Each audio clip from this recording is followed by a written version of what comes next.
mudah-mudahan lah PBM dapat berjalan dengan lancar. Kami menerapkan di Siko baru 50-50 Pak. Hari Senin kan hari pertama anak masuk 50%, hari keduanya masuk 50%, hari ketiga masuk anak yang si pertama lagi 50%. Hari kedua bukan tidak sekolah tapi belajar dialihkan ke rumah.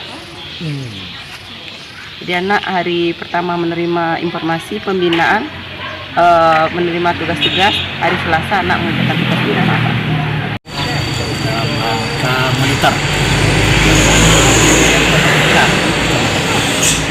Insya Allah sampai hari ini seluruh SLTA, seluruh SD, SLTP telah mulai PBM tatap muka di kecamatan kita. Alhamdulillah semua kita lihat dengan kesehatan, ada masker, ada cuci tangan. Agar jarak dan sekolah pun telah